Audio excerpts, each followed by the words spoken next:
تو حرص کرنا، ہوس کرنا، مال کے پیچھے بھاگنا. لوگ تعلیم حاصل کرتے ہیں تو مال کمانے کے لیے، ہنر سیکھتے ہیں تو مال کمانے کے لیے، کسی استاد کے پاس جاتے ہیں تو مال کمانے کا طریقہ سیکھنے کے لیے، کسی سے جرانہ لگاتے ہیں تو کہتے ہیں ذرا دیکھو تو صحیح آگے کیسے گیا ہے. جب مطمع نظر ہی مال ہو، جب توجہ ہی ساری مال کی طرف ہو، جب دولت ہی ہر چیز کا لوگ ما حاصل سمجھ لیں اور مقصود اور مدعائی دولت کو بنا لیں، تو پھر انسانوں میں کمزوریاں پیدا ہوتی ہیں، روحانی قوتیں ختم ہوتی ہیں، پھر انسانوں کے اندر شوق، ذوق اور وہ ساری چیزیں کمزور پڑتی ہیں. میرے نبی کریم، پھر پڑھیے، خوش ہو کے پڑھیے، نبی کریم صلی اللہ تعالی علیہ وآلہ وسلم نے نا ہمیں یہ سکھایا ہے، بتلایا ہے کہ قناعت کرو، تھوڑے پر راضی رہنا سیکھو. اور حضور علیہ الصلوۃ والسلام نے ارشاد فرمایا، مسند امام احمد بن حنبل میں حدیث موجود ہے، فرمایا اللہ تعالیٰ سے ایسی خواہشات سے پناہ مانگا کرو جو خواہشات تمہیں عیب میں ڈال دیں، اور فرمایا ایسی خواہش سے بھی اللہ کی پناہ مانگو جو خواہش پوری کرو تو وہ خواہش ایک اور خواہش میں ڈال دے.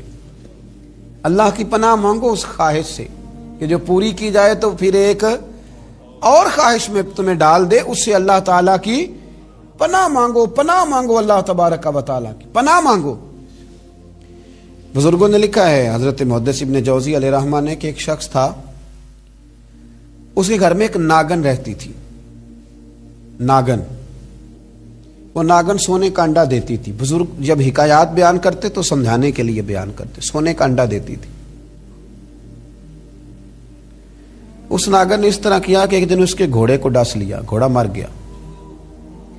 گھر والوں نے شکایت کری کہ اس کو مار دینا چاہیے، گھوڑا آج اس کے ڈسنے سے مر گیا، یہ ناگن ہے، سونے کا انڈا تو دے گی لیکن ڈسے گی بھی ضرور، یہ ناگن ہے، انڈا سونے کا دے گی پر ڈسنا اس کی فطرت ہے، یہ ڈسے گی بھی. اس نے کہا بھی کوئی بات نہیں، سونے کے انڈے سے کئی گھوڑے آ جاتے ہیں، مر گیا تو کیا ہوا. کچھ دنوں کے بعد اس ناگن نے کتے کو ڈسا، کتا بھی مر گیا. گھر والوں نے شور مچایا کہ یہ ناگن ہے تو اسے دودھ پلاتا ہے، یہ سونے کا انڈا تو دے گی پر ڈسے گی بھی، اس لیے کہ ڈسنا اس کی فطرت ہے، اس کی طبیعت ہے. اس نے کہا کوئی بات نہیں، سونے کے انڈے سے کئی کتے خریدے جا سکتے ہیں. کچھ دنوں کے بعد اس نے پڑوسیوں کے کچھ جانوروں کو بھی ڈسا. لیکن جب انسان کی آنکھوں کے سامنے سونے کے انڈے کی اینک لگی ہوتی ہے نا، پھر کتنے لوگ ڈسے جا رہے ہیں اس کی پرواہ نہیں ہوتی. جب سونے کے انڈوں کی اینک لگ جاتی ہے پھر کتنے غریبوں کی کٹیا جلتی ہے پر اس کی پرواہ نہیں ہوتی. جب سونے کے انڈوں کی اینک لگ جاتی ہے پھر کتنے رشتے ٹوٹتے ہیں، لوگ پرواہ نہیں کرتے. سونے کے انڈے کی اینک لگی ہوئی تھی. پھر ایک وقت ایسا بھی آیا کہ اس شخص کا ایک ہی جوان بیٹا تھا، ایک ہی بیٹا، جس کی طرف دیکھ دیکھ کے ماں باپ جیتے تھے، جو ان کی آرزوؤں کی امیدوں کا مسکن تھا، جو ان کی آنکھوں کی ٹھنڈک تھا، روشنی تھا.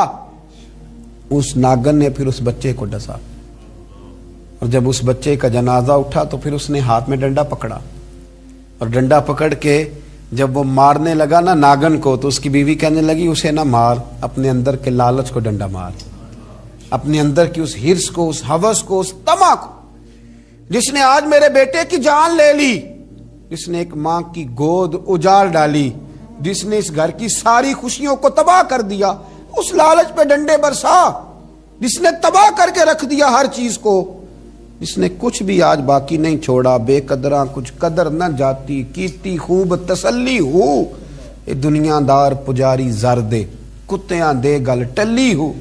میرے نبی کریم علیہ السلام نے فرمایا دنیا کا مال مردار ہے اور طلب کرنے والے کتے. مردار مال کو طلب کر رہے ہیں. بیٹے کا جنازہ اٹھ گیا، اب کیا فائدہ ہوا. آج روحوں کے جنازے اٹھ رہے ہیں، آج دلوں کے جنازے اٹھ رہے ہیں.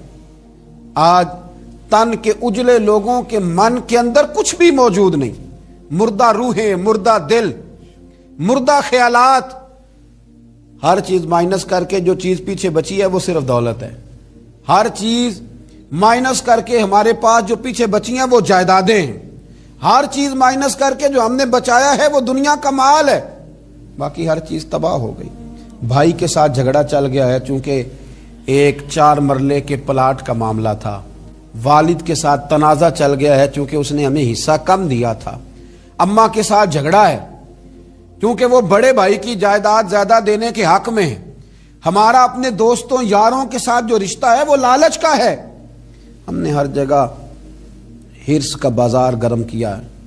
طمع، لالچ، یہ ساری چیزیں اس تیزی کے ساتھ لوگوں نے اوڑھی ہیں کہ ہر طرف دولت کا بازار گرم ہے.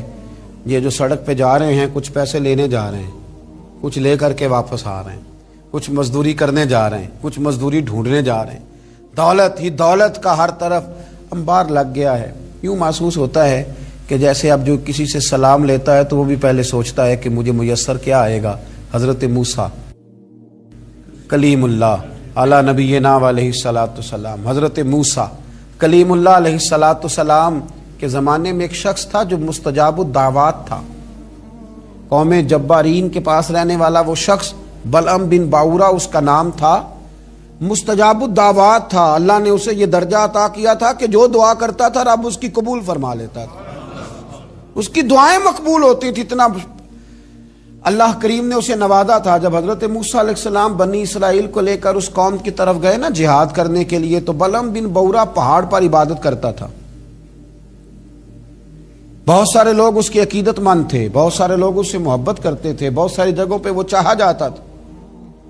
جب اس کی طرف حضرت موسیٰ اس قوم کی طرف حملہ کرنے کے لیے جا رہے تھے تو لوگوں نے اس سے کہا کہ تو اس طرح کر کے دعا کر کہ حضرت موسیٰ کی قوم رستے میں ہی تباہ ہو جائے معاذ اللہ، کیونکہ تیری دعائیں قبول ہوتی ہیں. تو یہ دعا کر کہ رستے میں ہی وہ سب لوگ ختم ہو جائیں. اس نے کہا کیا بیوقوفی کرتے ہو، اللہ کے نبی کے بارے میں دعا کر دوں، پیغمبر خدا کے بارے میں، حضرت موسیٰ کلیم کے بارے میں کیا بیوقوفی کرتے. لوگوں نے مجبور کیا، اسے مجبور کیا، لیکن اس نے کہا نہیں میں نہیں یہ کام کرتا. لوگوں نے دلائل دیے. بالآخر کچھ لوگوں نے کہا کہ آپ استخارہ کر لیں، اگر تو آپ کی سمجھ میں یہ بات آئی تو آپ آگے لے جائیے گا، نہ آئی تو نہ لے جائیے گا. بلعم بن باورا نے استخارہ بھی کیا. استخارے میں بھی اسے حکم ہوا کہ تم نے بد دعا نہیں کرنی، تم نے حضرت موسیٰ کی قوم کے بارے میں دعائے ضرر نہیں کرنی. اب جب اس نے صاف ستھرا انکار کیا نا کہ بھئی میں دعا نہیں کروں گا اللہ کے پیغمبر کے